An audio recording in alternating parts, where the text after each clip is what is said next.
ఏం పేరండి? రాము. రాము. ఇక్కడే లోకలేనా? లోకల్ కాదు, కొంచెం దూరం ఉంది. ఎక్కడ ఎవరు? అంటే మేము అక్కడ ఉంటున్నాం, రామాలయం దగ్గర. రామాలయం దగ్గర ఉంటారు అంటే దగ్గర ఇక్కడ నుంచి? అంటే వాకింగ్ వచ్చినా కానీ ఇక్కడేం సంబంధం. ఇది వరకు ఎక్కడ పోయేటోళ్ళు వాకింగ్ కి? అంటే ఇప్పుడు ఇది చాలా మంచి పని. అది చాలా చాలా చాలా చాలా మంచి పని. కాకపోతే ఇక్కడ ఇల్లు తీసేయడం వల్ల ఎవరికైతే ఇబ్బంది కలిగిందో వాళ్ళకి ముందు వాళ్ళని సర్ది అప్పుడు ఇస్తే ఇది చాలా చాలా మంచి పని. వాళ్ళకి పునరావాసం కల్పించి ముందే చేయాలి. అంటే పెద్దవాడిని పడగొట్టినా ఇబ్బంది లేదు, కానీ చిన్న చిన్న వాళ్ళు కొంచెం ముందే ఆలోచన ముందు ఇచ్చేసేవలసింది. అంటే ఆయన చేసింది చాలా మంచి పనే. కాకపోతే ఇది ఏంటంటే పాపం వాళ్ళకి ఇబ్బంది అవుతుంది కదా అట్లా. మరి ఇప్పుడు ఎక్కడైనా ఇచ్చారా లేదా అనేది తెలియదు. కానీ ఎన్ని ఇండ్లు పోయా? ఇక్కడ ఇండ్లు బాగా పోయండి, నేను కూడా చూడలే, కానీ అమ్మకి తెలుసు. ఎక్కువ పోయినాయి అమ్మ, అంతే తప్ప ఇప్పుడు ఇట్లాంటిది ఇలా చేయకపోతే ఇప్పుడు ఈ చెరువులు పూడిపోతే వర్షపు నీళ్లు ఎక్కడ పోతే ఇళ్లలోకి వస్తాయి. అయినా ఇక్కడ నీళ్లు నిలవ ఉంటే మన భూమిలో నీరంతా ఉంటది. ఇప్పుడు ఈ అన్ని అపార్ట్మెంట్లకు నీళ్లు రావాలి, గ్రౌండ్ వాటర్ అంటే చెరువులు ఉండాలి. చెరువులు ఉంటేనే నీళ్లు పెరిగితే బోర్లోకి నీళ్లు బాగా వస్తాయి.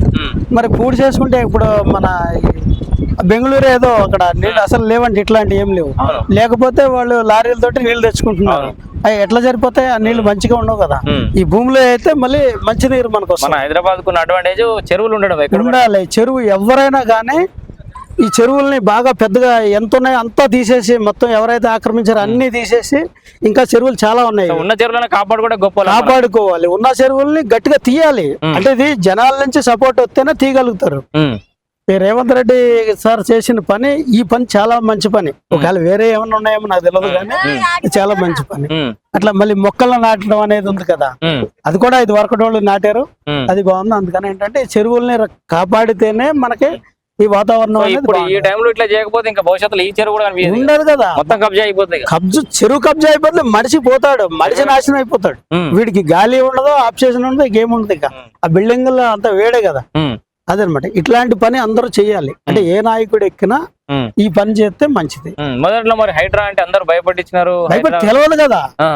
ఇప్పుడు మనకి ఏమైందంటే పరిస్థితి, మనకి మంచి జ్ఞానాన్ని ఇచ్చే విద్య అంతా పక్కకు తొలగించి అజ్ఞానాన్ని మనకు అందించారు. మనకి స్వతంత్రం వచ్చినప్పుడు మనకి ఒక జ్ఞానం అనేది ఉన్నాయి కొన్ని పుస్తకాలు. ఆ పుస్తకాలను తొలగించి అజ్ఞానాన్ని మనకు అంటగట్టి హీరోల్ని పక్కన పెట్టి విలాల్ని హీరోలుగా చూపించి నడకలు నడిపారు అనమాట. అంటే కొంతమంది సింహాసనాల కోసం, వాళ్ళ సింహాసనాల కోసం ఈ ప్రజలను పాడు చేయాలి. మీ ఎక్స్పీరియన్స్ తో చెప్పండి. ఇట్లా ఈ చెరువును డెవలప్ చేశారు కదా, ఈ హైడ్రా ఈ చెరువులను ఈ అభివృద్ధి చేయడంతో పాటు మూసీని కూడా ప్రక్షాళన చేస్తా ఉంటుంది రాష్ట్ర ప్రభుత్వం. మూసీ ప్రక్షాళన కూడా చేయగలుగుతా నమ్మకం కలిగిందా ఈ డెవలప్మెంట్ చేస్తారా? చేయొచ్చు, నమ్మకం కలిగితే చేయగలుగుతారు. మూసీ ప్రక్షాళన కూడా చేయాలి. ఇప్పుడు దాన్ని చేస్తేనే అంత సపోర్ట్ కూడా చాలా మంది వస్తుంది. అంటే ముందు అంటే తెలియదు. ఇప్పుడు ఇక్కడ ఎవరిదో ఒక ఇల్లు పోయింది, వాళ్ళు బాధపడతారు.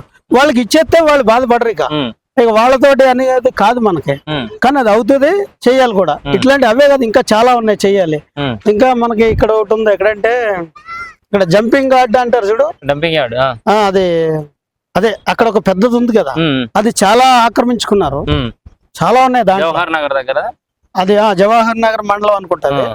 అక్కడ ఒకటి ఆర్జీ కాలనీ అని ఒకటి ఉంది కొండ పక్కన. హైదరాబాద్ నగరంలో ఉన్న ప్రతి చెరువు డంపింగ్ యార్డ్ అయిపోయింది. ఇప్పుడు దాన్ని కూడా చాలా తీసి దాన్ని కూడా బాగు చేయాలి. అది చూసిన మనల్ని అంతా ఆక్రమించేసుకున్నారు, లోపల కంట వెళ్ళిపోయారు.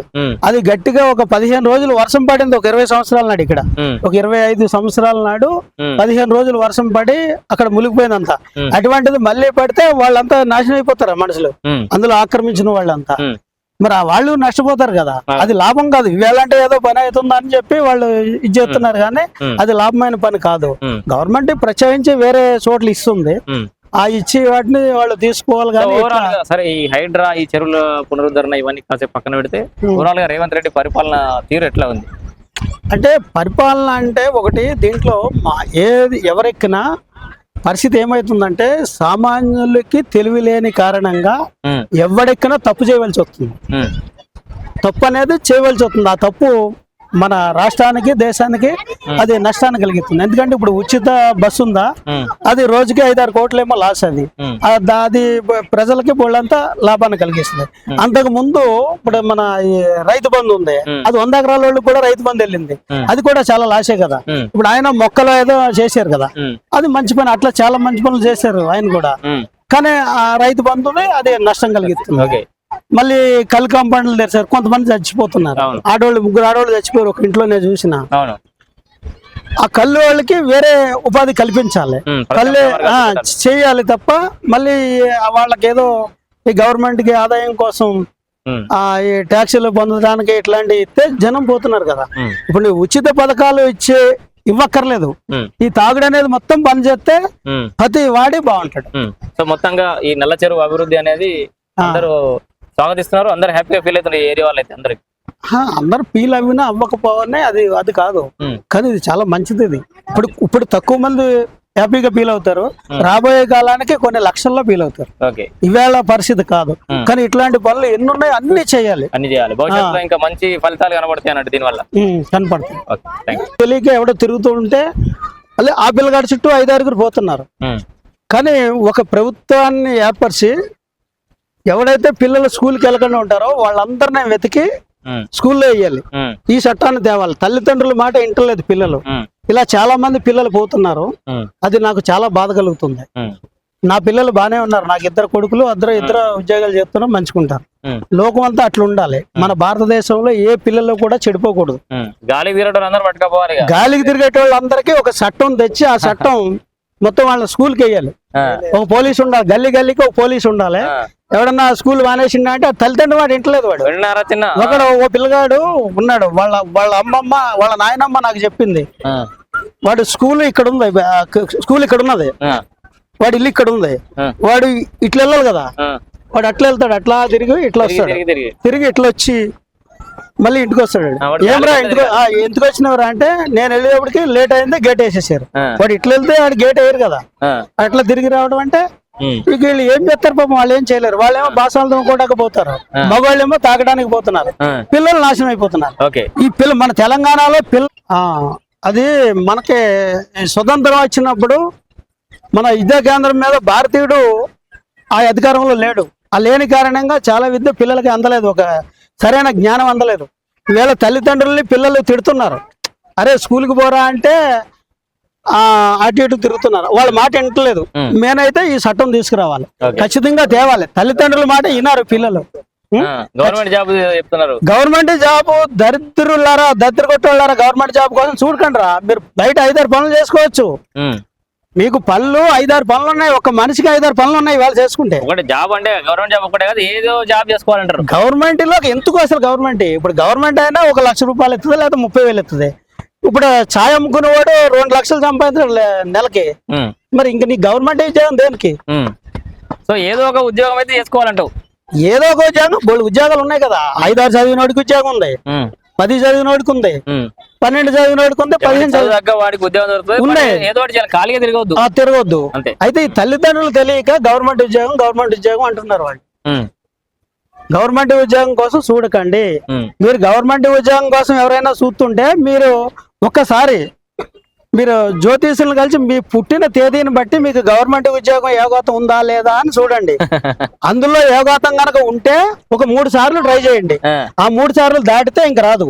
ఎందుకు రాదు అని అంటే ఎందుకో చెప్పనా, నీకు యోగాతం ఉంది కానీ అక్కడ ఇంకా పైన ఇంకో 2-3 నీకన్నా ఒక 2 మార్కులు ఎక్కువ ఉన్న వాళ్ళు కొట్టుకుపోతారు అంతే. అందుకని ఇక రాదు అది. ఆ 3 సార్లు ట్రై చేసి దాన్ని ఇడిచిపెట్టేసి చక్కగా ఉన్నాయి, చాలా పనులు ఉన్నాయి, ఆ పనులు చేసుకోండి. చేసుకుంటే ఒక పేదవాడు కూడా ఇక దిగబడ్డావు అంతే. ఇప్పుడు ఈవేళ పని చేసావు, నువ్వు ఒక రోజు పని చేసావు, నీకు 300 లేకపోతే 1500 వస్తుంది కదా, ఎంతో కొంత వస్తుంది. 300 అయినా తక్కువ కాదు కదా.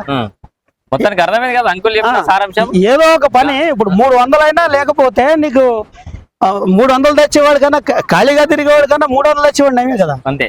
500-600 వస్తుంది కదా ఇప్పుడు ఏ పని చేసినా.